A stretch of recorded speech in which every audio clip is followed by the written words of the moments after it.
welcome back to another episode of the Gandork builds. This week we've got another riveting deck build. We're going to be building a Hunter Command, yes, a Hunter mono green deck. I've been going through trying a lot of different Hunter variations over the past, couple of weeks, trying to see what the best thing you can do with it.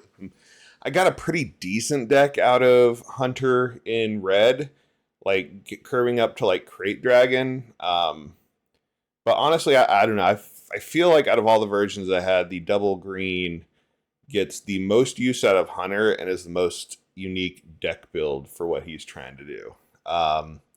So yeah, without further ado, let's jump right into the build. Of course, we're going to be building on good old swudb.com, the best deck builder in the game. Shout out to Nerd Parker for his amazing site. So let's just get in there. We're going to be doing Hunter. This is going to be a slower-ish ramp style deck. I've tried Energy Conversion Lab, but honestly, the health is what this deck needs the most because it's trying to get to big things, stabilize, and hopefully win in a couple big swings. So let's just go with that. And then let's start picking cards that we're going to have in here. The way that I'm going to build this deck is that, like, first and foremost, we're a ramp deck. Second most, we need as many full sets of uniques as possible to try to fire off Hunter's ability every single time. And then third, then we think about our curve and stabilization and things along those lines. So let's see. Let's go ahead and add in all the ramp stuff that we're probably going to play first. Like, we're talking Spark of Hope. It's definitely a consideration. Spark of Hope is one of those I don't know if we're going to play a full clutch of. But we're definitely, we might play one or two. Gets really redundant with too much ramp. Obviously, we're going to have Resupply. That's going to be a full set. That's one of our staples. And we're going to have Command. If I can find it in here. Eyes Work. And it's kind of a ramp card. I think we're going to have Marauder. It just fits in. Like, I barely ever fire off Marauder, but sometimes you do get to fire it off. And it's kind of cool. I wish we had more ways to feed our discard pile in this deck. That's like kind of the one thing that Hunter's like kind of missing. Like, an Echo's not good enough because then it's like the rare chance that Echo actually hits to get your Marauder to hit. But regardless, even if you don't hit, Marauder's still a really good card. So we're going to have it in here. So, I don't know. We're looking at our ramp things. And then let's look at like uniques that would be really good in this deck. Bale, we have no way to protect. Proxima, we're not Underworld. Maz Kanata, we're not going to be swarming enough. We're ramping to big stuff. R2D2's a possibility. I like that he lets us dig, so we'll kind of think about it. Maybe we go R2 C3PO combo. Colonel Yularen is pretty good for this deck archetype. I think we're going to include the full set of him. He's unique. He gives us some heals to survive. Karga, not great. We're not really going to be running upgrades. Maybe Illegal Authority, but like not enough to make him worthwhile. Mon Mothma, I don't think we're running enough Rebels to make her worthwhile. Akbar is great, I think, is kind of the thing we're looking for in this deck. He gives Restore, he gives some damage, he's unique. Everything we'd want. Cobb Vanth, I don't know if we're going to be running that many like 2 costs or less that we really care about Cobb Vanth, but let's mark them just, to think about. Tech, of course we're running Tech. Bright Hope, of course we're running Bright Hope. Those are like some staple green and hero cards. Should be in almost every deck. Echo's in a weird spot. Like, I've played with him a lot. Like, he's in that spot where, like, if you hit ramp on, like, Command or Resupply, you go right past playing him in a lot of matches. And trying to get his ability to actually key off is just complete random stance. I'll mark him as a 1, but I'm not sure how much we're going to have of him. Dodonna, again, like Mothma, don't think we're going to be Rebel heavy. Callus is actually, I think, pretty good. Gets us draw to find our big stuff. He's unique. If we ramp, he, gives us a way to start evening the board back up. Krell, we are in double green, but I don't like Krell. We can find other ways, I think, with, to draw cards with Hunter's ability. And, I don't think we really need that. We already got Marauder. I don't think we're going to be vehicle heavy for Wedge. Raiken is just a really good card out of the second set. I played Raiken in my Fin deck last week, and he just does work. He's a beast. We're probably going to be timely interventioning in this deck, and he combos well with that. 97th Legion. I think this is the secretly good card for this deck that people maybe haven't quite caught on to, or they're just, they left it in their binder and they don't think about it. It's unique. It's huge. It's kind of doing everything we want to do. It gives payoff for ramps past, whatever our top end is, 8 or 9. And didn't mean to click on home 1. Yeah, and then interesting enough, home 1 as well also has payoffs for going beyond the top end of the curve in your resources. So if you get a command or late resupply, it might make sense to resource, because then all of a sudden home 1's bringing back a Raiken or 97th Legion, and that's pretty good. And yeah, I've talked about home 1. We're gonna have 3 home 1s in there, obviously, because it's unique and it's an end game finisher, and it helps us really swing that board. So we kind of got the outline of a deck here. We do have to try to improve this curve a little bit. If we're going to play Spark of Hope, we got to have something early, a good early curve, and we're kind of missing. I think that's one of the problems in mono green hero, is that we're a little bit light on what is the actual early plays. And I think it's one of those things where we have to play a non-unique, and you know what it is. It's the Battlefront Marine or Battlefield Marine. Can't really get away from it, but it is just too good to play, and helps shore up that early curve. And then the other card, probably to give us a little bit extra space answers that I think we end up running, is probably the Mercenary Gunship early. It gives us just that extra card against early red hero space aggro, so we can have something that trades. I don't know if we go all 3 Merc Gunships. I don't know, maybe. And I don't I'm guessing without doing the Wing Leader Fleet Lieutenant tricks, I actually don't think C3PO and R2D2 are probably worth it. So if I cut that, we've got 3 Battlefield Marine, 3 Yularen, 2 Merc Gunships, and we probably still need a couple more round 1 plays to get to what I usually like.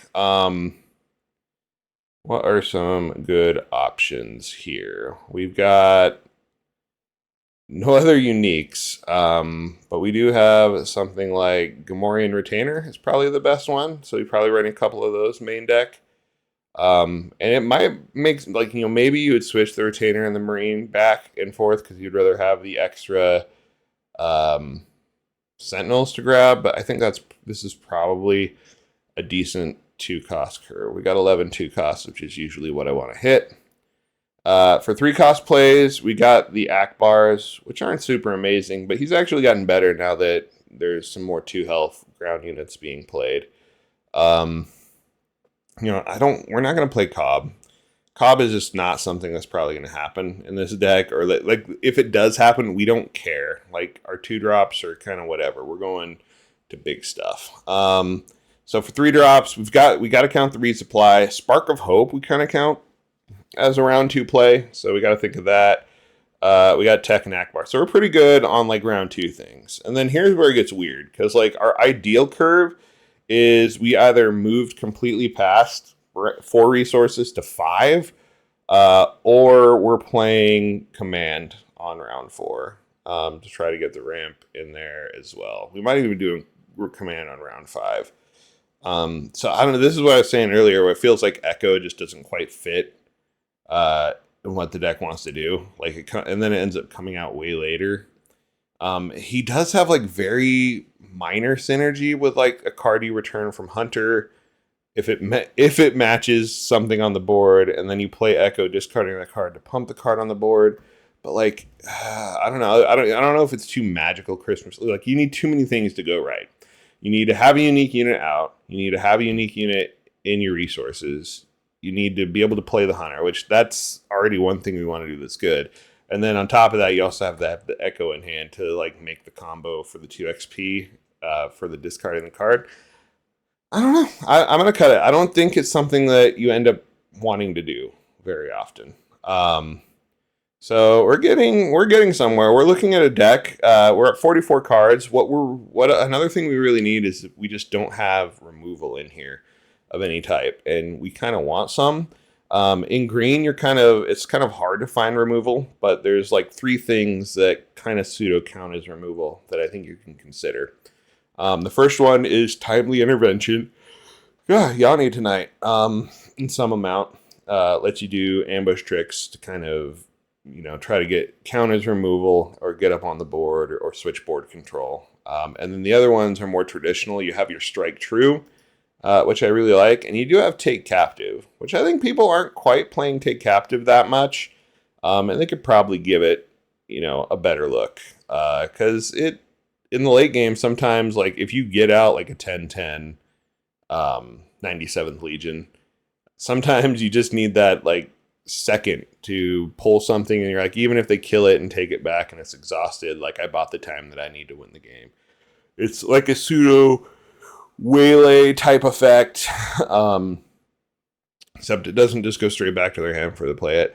So I think, some combination of this is going to be our 50. I might mess around with some of the counts per se, but it's really hard to want to cut down any of the uniques. It could be something where I have 2 gunships, 3 Gamorrean retainers. Maybe I probably run like 3 strike true, 1 take captive, and maybe I like sideboard a take captive. Might want 3 times. I've been liking the 3 timely interventions, and like maybe I cut down and just run 10 2-drops and get 3 timely interventions. I think that's fair. Like I could do something like that. This looks pretty decent. And then we're looking at stuff that we had put in the sideboard in green hero. So some things that I like in the sideboard. Let's think aggro matches first. We probably have the 3rd Gamorrean retainer. Makes sense for those matches. What else? Probably looking at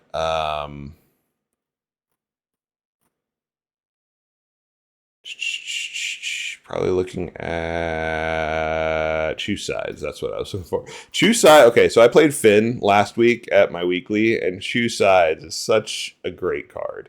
Like, it won me a game against Kira, and then he got smart, and it lost me the next game because Relentless. But it did like a 20 damage swing with 1 Choose Sides, which is really great. Like, I really like it in the sideboard for those control matches. Like, it's the same reason everybody knew Change of Heart's really good.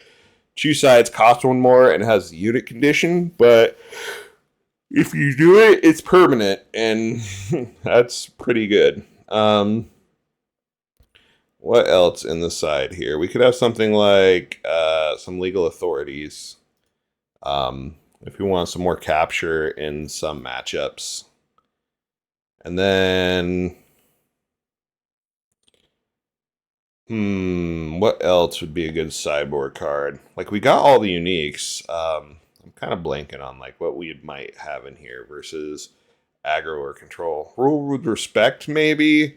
Though I think if you're eating too many hits to the face, like Rule of Respect is more of like a mirror breaker, I think, in 2 aggro-ish decks. I don't really like it in a slow deck, because if you ate that many hits to the face, you're probably dead. Anyway, so I'm not really reaching for that. Let's see, what else we got? Traitorous, maybe. I'm not a huge Traitorous fan, honestly. It could be, U-Wing Reinforcement, maybe, in like the aggro matches. That's definitely one that I would consider. I don't have a main deck, and I think U-Wing Reinforcement in this deck is a little bit weird. Because we don't really like our low-cost units, and we don't really want to swarm them out. So I don't know. I'm kind of on the fence if U-Wing actually fits in this deck. But maybe in the sideboard where you hit like an aggro deck and you need just more answers on the board, Siding and Ewing might make sense here. I think we need like one more control card. Like, what would we look for as another? Like, Endless Legions is kind of funny. You know what? I would put one in there. I'd put one on the side for that control on control matchup. If it goes really long, and you pop out the Endless Legions to give you the big board. Maybe the SLB, Super Laser Blast and wipe the board. But if not, you lived your dream, and you can just take that victory even if you lose. Yeah, I think that looks about right. Let me put this in the sideboard. All right, so we got 50 cards. I think this looks okay. Let's go ahead and name the deck as we call it Hunter Command. Save, and let's take a look at the deck image. Give it a second to load. There we go. Yeah, I've been playing a lot of variations of Hunter over the past couple weeks, trying to get him to work, and I think this is one of the most unique takes on him. Like, it's hard ramp. You got Hunter tricks to draw you cards. You got timely intervention tricks, and you got like 97th Legion at the top end and Home One at the top end to do shenanigans. I think it'll be a lot of fun. Anyways, thanks for tuning in this week. Go ahead and give this a try out, and I will catch you next time. Have a good one.